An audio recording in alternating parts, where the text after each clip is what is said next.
یہ دعاؤں کی قبولیت کے لیے اہم ترین عمل ہے، اہم ترین عمل ہے۔ چھٹے امام فرمایا جب پیغمبر پر کوئی امر عظیم، کوئی مصیبت عظما آتی تھی، کوئی تکلیف آتی تھی اور پیغمبر کو دعا کرنی ہوتی تھی تو پیغمبر ایسے دعا نہیں کرتے تھے جیسے ہم لوگ دعا کرتے ہیں۔ آج بھی لوگوں کے بیچوں میں شکوہ ہے، شکایتیں آتی ہیں کہ آخر یہ دعا قبول کیوں نہیں ہو رہی۔ یہ ناممکن سی بات ہے کہ جو ذات خود دعا کا حکم دے اور باب قبولیت کو بند کر دے۔ ان طریقوں کو اگر ہم اختیار کریں تو انشاءاللہ دعائیں قبول ہو جائیں گی۔ بسم اللہ الرحمن الرحیم۔ دعا کا مفہوم کیا ہے، دعا کیا ہے، کس طریقے سے کرنا چاہیے، کس انداز سے کرنا چاہیے۔ عزیزان گرامی، خدا بند عالم نے قرآن کریم میں صاف لفظوں میں کہا تم مجھے پکارو میں جواب دیتا ہوں، مجھ سے مانگو میں تمہیں عطا کرتا ہوں، میری بارگاہ میں دست دعا کو بلند کرو میں تمہاری دعاؤں کو سنتا ہوں، میں تمہاری دعاؤں کو قبول کرتا ہوں۔ عزیزان گرامی، دعا صرف اور صرف رسم کا نام نہیں ہے، دعا عبادت کا نام ہے۔ متوجہ نہیں کریں، رسموں پہ ثواب نہیں ہے، عبادتوں پر اللہ نے ثواب رکھا ہے۔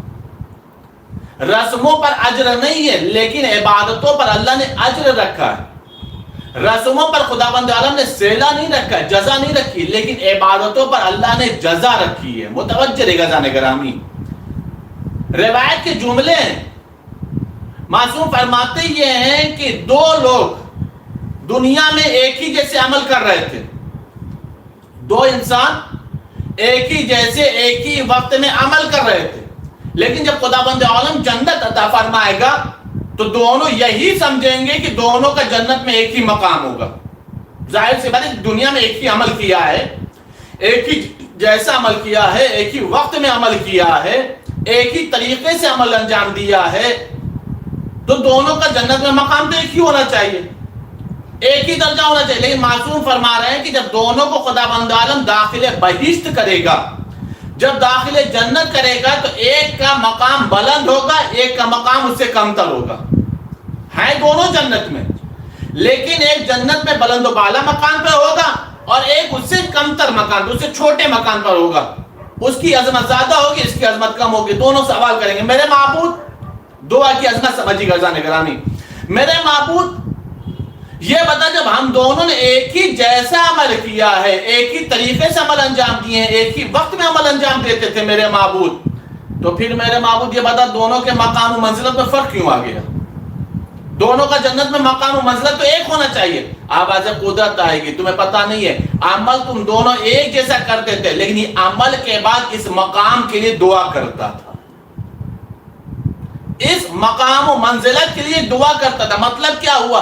یعنی جنت کے بھی بہت ساری نعمتیں انسان کو تب ہی دستیاب ہوں گی جب وہ دعا کی عادت بنائے گا، جب وہ دعا کرنا سیکھے گا، جب خداوند عالم سے وہ مانگے گا، تب جا کے جنت کے وہ بلند و بالا مقامات ملیں گے۔ ورنہ نیک عمل کی بنیاد پر جنت تو ضرور مل جائے گی، لیکن خداوند عالم نے جنت کے بہت سارے مقامات رکھے اسی لیے ہیں کہ بندہ مانگے گا تو دیا جائے گا، بندہ دعا کرے گا تو دیا جائے گا، بندہ سوال کرے گا تو دیا جائے گا۔ آواز قدرت ہے کہ چونکہ اس نے یہ مقام مانگا تھا اس لیے دیا ہے۔ عمل کی بنیاد پر جنت دونوں کو ملی، لیکن بلندی کسے ملی؟ دعا کی بنیاد پر۔ یعنی یہ دعا ہمیں جنت کے بلند و بالا مقام کو تک پہنچانے کا بہترین وسیلہ ہے، بہترین ذریعہ ہے۔ اکثر و بیشتر، اس کے پہلے بھی تقریر میں نے اس بات کو عرض کیا لیکن جواب دوسرا دے رہا ہوں، اکثر و بیشتر یہ سوالات آتے رہتے ہیں، میں دعا کر رہا ہوں قبول نہیں ہو رہی۔ آج کل کے بھی یہ حالات ہیں، آج بھی لوگوں کے بیچوں میں یہ شکوہ ہے، شکایتیں آتی ہیں کہ آخر یہ دعا قبول کیوں نہیں ہو رہی۔ ہونا چاہیے نا بھائی، صرف ایک ہم ہی دعا نہیں کر رہے ہیں، نہ جانے کائنات میں کتنے افراد دعا کرتے ہوں گے، تقریباً سبھی افراد دعا کرتے ہوں گے، ہر انسان اپنے اپنے اعتبار سے دعا کر رہا ہوگا، لیکن پھر بھی مرض ہے جو اپنی جگہ پر قائم ہے، ختم نہیں ہو رہا۔ متوجہ رہے گا گرامی، ہر زمانے میں یہ سوال رہا ہے کہ دعا کر رہا ہوں لیکن دعا قبول کیوں نہیں ہو رہی؟ جب اس سوال کو چھٹے امام سے سوال کیا تو چھٹے امام نے جملہ کا خبردار یہ نہ کہو کہ دعا قبول کیوں نہیں ہو رہی. کہا کیوں؟ کہا یہ خدا بند عالم کے عدل و رحم و کرم کے خلاف سوال ہے. متوجہ ہے گرامی؟ کیوں خلاف سوال ہے؟ کہا یہ اس لیے خلاف سوال ہے کہ یہ ناممکن سی بات ہے کہ جو ذات خود دعا کا حکم دے اور باب قبولیت کو بند کرتے. متوجہ ہے گرامی؟ جس نے دعا کی قبولیت کا جس نے دعا کرنے کا حکم دیا ہے یہ ناممکن سی بات اس کے شان کے خلاف ہے کہ اس نے باب دعا کو بند کر دیا ہو، باب قبولیت کو بند کر دیا ہو، باب استجابت کو بند کر دیا ہو، باب مستجاب کو بند کر دیا. ناممکن سی بات ہے. دعا قبول کیوں نہیں ہو رہی ہے ہمیں اپنے نفس کا جائزہ لینا ہے. خداوند عالم سے شکوہ کرنے کی ضرورت نہیں، خداوند عالم کی بارگاہ میں شکایت کرنے کی ضرورت نہیں ہے، اس لیے کہ دعا کا حکم اسی نے دیا ہے تو قبول بھی اسی کو کرنا. یہ اللہ کی شان کے خلاف ہے. اب مسئلہ یہ کہ دعا قبول کیوں نہیں ہو رہی جب حکم بھی اسی نے دیا، قبول بھی اسی کو کرنا ہے، اور وہ ہے سریع الاجابت، بہت جلدی دعا کو قبول کر لیتا ہے. متوجہ نگران گرامی، دعا کو تو فوراً قبول ہو جانا چاہیے، بہت جلدی قبول ہو جانا چاہیے. دعا قبول کیوں نہیں ہو رہی؟ اس کی دو تین وجہ ہیں عزیزان گرامی. اگر ہمیں دعا قبول کرنا ہے تو ہمیں ان طریقوں کو اختیار کرنا ہوگا. ان طریقوں کو اگر ہم اختیار کریں تو انشاءاللہ دعائیں قبول ہو جائیں گی. دنیاوی دولت دعا بھی قبول ہوگی اور اخروی دعائیں بھی قبول ہوں گی. ہماری جو دنیا کی چاہت ہے وہ بھی مل جائے گی، آخرت کی مغفرت بھی مل جائے گی. سب سے عظیم دعا تو مغفرت کی دعا ہے، بخشش کی دعا ہے، نجات کی دعا ہے، ولایت کی دعا ہے، تاکہ ہمارا خاتمہ بالخیر ہو. متوجہ دیکھ جانے گرامی. اس کے دو تین طریقے ہیں دعا کے قبول ہونے کا. جو دو تین طریقے بتا رہا ہوں یہ سارے کے سارے طریقے معصومین سے مروی ہیں، ائمہ کی روایتیں ہیں، ائمہ کے حدیثوں کے جملے. پہلا طریقہ یہ ہے، معصوم فرماتے ہیں جب کبھی بھی تم اپنے دعا کے لیے دست دعا کو بلند کرو سب سے پہلے اپنے لیے دعا نہ کرو. معصوم فرما رہے سب سے پہلے تم 40 مومنین کے لیے دعا کرو. نماز شب کا بھی فلسفہ یہی ہے، غور کریے آپ. اللہم اغفر فلاں ابن فلاں، اللہم اغفر فلاں ابن فلاں، جو دعا قنوت میں پڑھتے ہیں نماز شب میں، تو اپنے لیے تو بعد میں آتا ہے نا، اپنی مغفرت کا مسئلہ تو بعد میں آتا ہے، اپنے لیے دعا تو بعد میں ہوتی ہے. پہلے تو 40 کا نام لینا پڑتا ہے کہ پہلے ان کا نام لو، ان کی مغفرت کی دعا کرو، اور بھی والدیت کے ساتھ. اللہم اغفر فلاں ابن فلاں، اللہم اغفر فلاں ابن فلاں، میرے معبود بخش دے ان کو، میرے معبود بخش دے ان کے والد کو. متوجہ ذہن گرامی، معصوم فرما رہے ہیں جب کبھی بھی دعا کرو اپنے لیے بعد میں دعا کرو، پہلے کم از کم 40 مومنین کے لیے دعا کرو. پہلا طریقہ غور کریے ذہن گرامی. اب ہر انسان پہلے اپنی دعا کا خود حساب کرے کہ وہ اپنے لیے پہلے مانگتا ہے یا 40 لوگوں کے لیے پہلے مانگتا ہے. اپنے لیے پہلے مانگتا ہے یا 40 لوگوں کے لیے پہلے مانگتا ہے. معصوم فرما رہے ہیں کہ اگر تم یہ چاہتے ہو تمہاری دعا قبول ہو تو سب سے پہلے اپنے لیے مانگنے سے پہلے 40 لوگوں کے لیے دعا مانگو.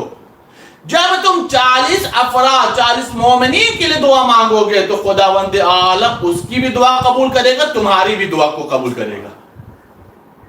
اب عزیزان کریں یہاں تک تو حدیث کا جملہ تھا. اب میں ایک جملہ اس کو حدیث سے میں جو کہتے ہو تمہاری دعا قبول ہو تو اس کے لیے چاہیے کہ پہلے تم 40 مومنین کے لیے دعا کرو. ان سے پہلے یا ان 40 لوگوں میں سب سے پہلا نام امام زمانہ کا شامل کر لیں، معصوم کا نام شامل کر لیں، تو خداوند عالم ان ناموں کی برکت سے، ان دعاؤں میں ان کو شامل کرنے کی برکت سے خداوند عالم ہماری دعا کو قبول کر لے. یہ پہلا طریقہ ہے دعا کو قبول کرانے کا کہ جب ہم دعا کریں تو اپنی دعاؤں میں اپنے سے پہلے معصوم کو شامل کریں، 40 افراد کو شامل کریں، 40 مومنین کو شامل کریں. خداوند عالم دعا کو رد نہیں کرے گا، دعا کو قبول کر لے گا. کیوں قبول کرے گا؟ اس لیے کہ معبود خود کہے گا یہ بندہ ہو کر بندوں کی فکر کر رہا ہے، یہ بندہ ہو کر بندوں کی تکلیفوں پر رو رہا ہے، یہ بندہ ہوگا کہ تکلیفیں بندہ دور کرنے کی کوشش کر رہا ہے، ان کے حق میں دعا کر، میں معبود ہوں، میں ان کی بھی تکلیفوں کو دور کروں گا، اس کی بھی تکلیف کو دور کروں گا۔ پہلا طریقہ۔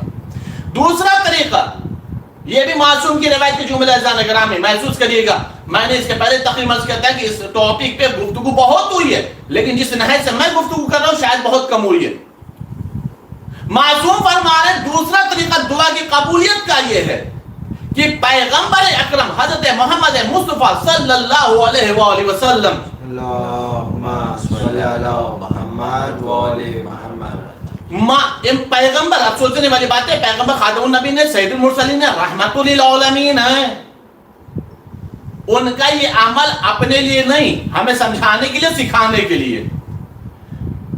چھٹے امام فرما رہے ہیں کہ جب کبھی بھی پیغمبر پر کوئی امر غمگین طاری ہوتا تھا، یعنی کوئی سخت مصیبت آتی تھی، پریشانی آتی تھی، پیغمبر غمگین ہوتے تھے تو دست دعا کو بلند کرتے تھے، لیکن کیسے؟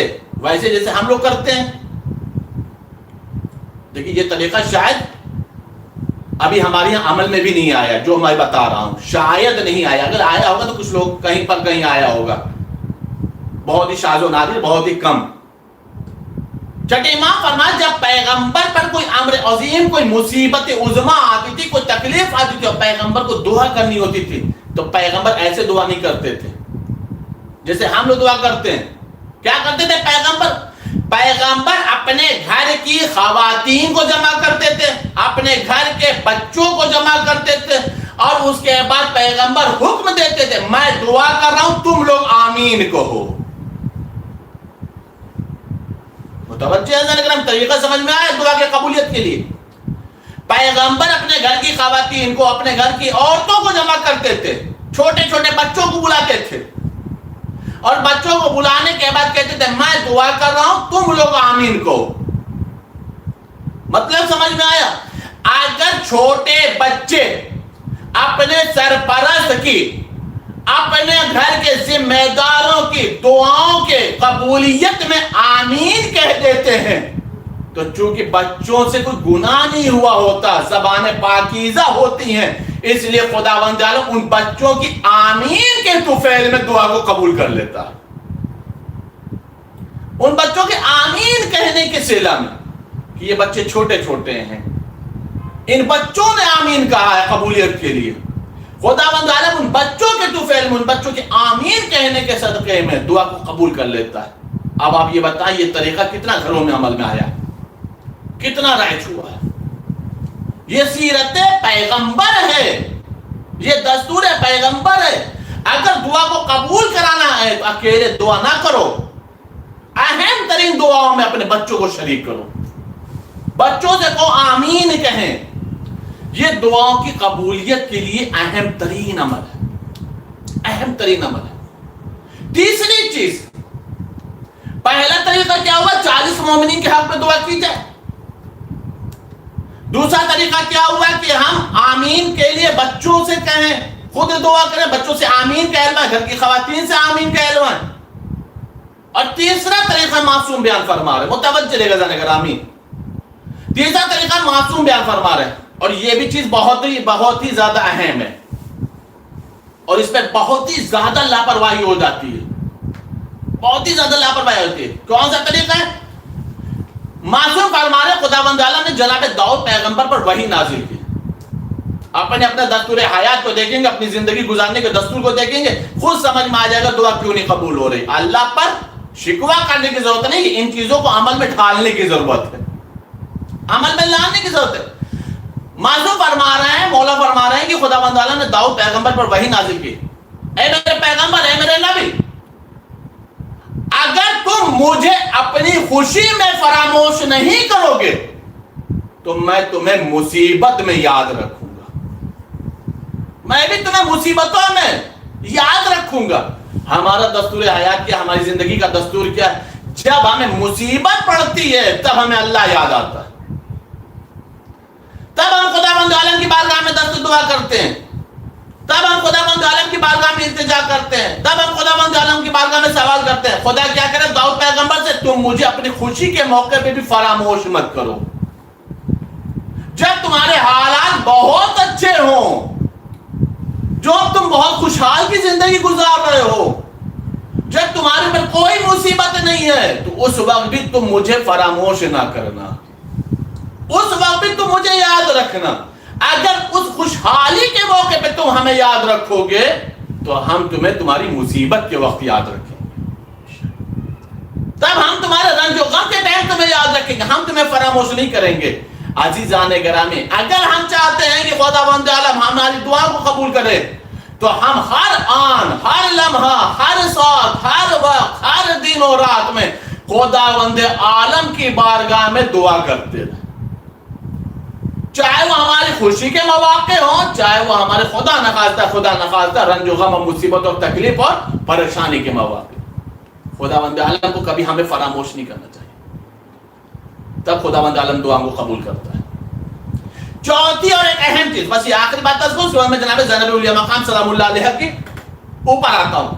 چوتھا اور اہم مسئلہ، انسان معصوم کے توسل سے ایسی دعا مانگے اور اس انداز سے مانگے جیسے لگے کہ معصوم پر اس کا حق ہے، معصوم کو اوپر اس کا حق ہے۔ خود امام حسین علیہ السلام فرماتے ہیں کہ مجھ سے ایسا مانگو جیسے لگے کہ تمہارا حق میرے اوپر ہے۔ انسان کے اوپر حق کا مسئلہ کیا ہوتا ہے؟ جب انسان کسی ذات کو اپنا سمجھتا ہے، جب انسان اپنے آپ کو اپنا سمجھتا ہے تب حق کے مسائل آتے ہیں۔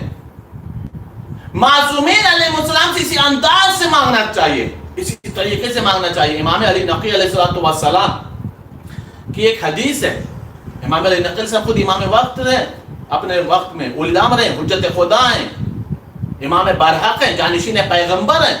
امام علی نقی السلام کہتے ہیں کہ خداوند عالم نے زمین کے چند ٹکڑوں کو اتنا متبرک بنایا ہے کہ ان ٹکڑوں پر انسان اگر پہنچ کر کے دعا مانگے تو اللہ ان کی دعا کو قبول کرتا ہے۔ انہی مقدس حصوں میں سے ایک حائر امام حسین ہے، حائر امام حسین، قبہ امام حسین، روضہ امام حسین، ذریعہ امام حسین، بارگاہ امام حسین۔ ان جگہوں پر انسان جا کے دعا مانگے، ان وسیلوں سے دعائیں مانگے۔ خداوند عالم دعا کو رد نہیں کرتا، لیکن مانگنے کا طریقہ ہوتا ہے، مانگنے کا طریقہ ہوتا ہے، متوجہ لے جانے کا۔ کس انداز سے مانگنا چاہیے؟ کبھی بھی کوئی اچھا موقع مل جائے تو انسان کو اس وقت کو فوراً آخرت کے لیے استعمال کر لینا چاہیے، آخرت کے لیے استعمال کر لینا چاہیے۔ جناب موسیٰ پیغمبر ہیں مصر میں، جناب موسیٰ پیغمبر کے دل میں خیال آیا کہ چلو چلتے ہیں جناب یوسف پیغمبر کی قبر پر۔ جناب یوسف پیغمبر کی قبر مصر میں، جناب موسیٰ پیغمبر مبلغ معصوم نبی بنا کر کے بھیجے گئے مصر میں۔ ایک تو ان کو خیال ہے چلو چلتے جناب یوسف پیغمبر کی قبر پر۔ متوجہ لے کر جانے گرامی، موقع کو انسان کو فوراً سمجھنا چاہیے۔ زیارت قبر ہے جناب یوسف کی زیارت کے لیے، لیکن اتفاق یہ کہ جناب یوسف کی قبر کہاں ہے یہ جناب موسیٰ کو معلوم نہیں۔ قبر کہاں ہے؟ جانا ہے جناب یوسف کی قبر پر، لیکن قبر کہاں ہے یہ جناب موسیٰ کو معلوم نہیں۔ جائیں تو کیسے جائیں؟ راستہ طے کرے تھے، ایک ضعیفہ ملی۔ جناب موسیٰ نے سوچا کہ یہ ضعیفہ ہے، اسے معلوم ہوگا کہ جناب یوسف کی قبر کہاں ہے، کہاں پر جناب یوسف کی قبر ہے۔ اس ضعیفہ سے پوچھتے ہیں، آئے کہا ضعیفہ یہ بتا جناب یوسف پیغمبر کی قبر کہاں؟ آپ کون ہیں؟ کہا میں موسیٰ پیغمبر ہوں۔ متوجہ لے کر جانے گرامی، کہا آپ کو نہیں معلوم؟ کہا نہیں معلوم۔ کہا لیکن مجھے معلوم ہے۔ کہا اسی لیے تو تجھ سے پوچھ رہا ہوں، بتا دے جناب یوسف کی قبر کہاں ہے، مجھے جانا ہے۔ اس نے کہا لیکن میں ایک شرط پر بتاؤں گی۔ کہا کون سی شرط؟ کہا یہ بتائیے پہلے آپ وعدہ کریے کہ آپ اللہ کی بارگاہ میں مجھے جنت میں وہی جگہ عطا فرمائیں گے جو مقام آپ کا ہوگا، جو بہشت میں آپ کا مقام و منزلت ہے، وہی جگہ آپ مجھے بھی عطا فرمائیں گے۔ عزیزان گرامی، روایت کے جملے ہیں جیسے ہی ضعیفہ نے یہ جملہ کہا جناب موسیٰ پیغمبر نے ضمانت لے لی۔ آپ نے محسوس کیا ضعیفہ تھی، بوڑھی تھی، نہ جانے کتنی حاجتیں ابھی بھی دل میں رہی ہوں گی، حسرتیں رہی ہوں گی جو پوری نہیں ہوئی ہوں گی، ایک زندگی کے آخری پڑاؤ پر آ چکی ہے، لیکن جانتی ہے کہ جب معصوم سے مانگنا ہو تو کیا مانگنا چاہیے، جب معصوم سے کسی چیز کی ضمانت لینا ہو تو کس چیز کی ضمانت لینی چاہیے، جب معصوم کی بارگاہ میں لب کھولو تو کیا مانگنا چاہیے، جب معصوم سے کسی چیز کی التجا کرنا ہے تو کس چیز کی التجا کرنا چاہیے۔ یہ ضعیفہ نے ہم لوگوں کو درس دیا، اتنا یاد رکھ لو، جب کبھی بھی ایسے موقع مل جائیں تو اپنے آپ کو آخرت کے لیے آمادہ کر لینا، دنیا کے چکر میں نہ پڑنا۔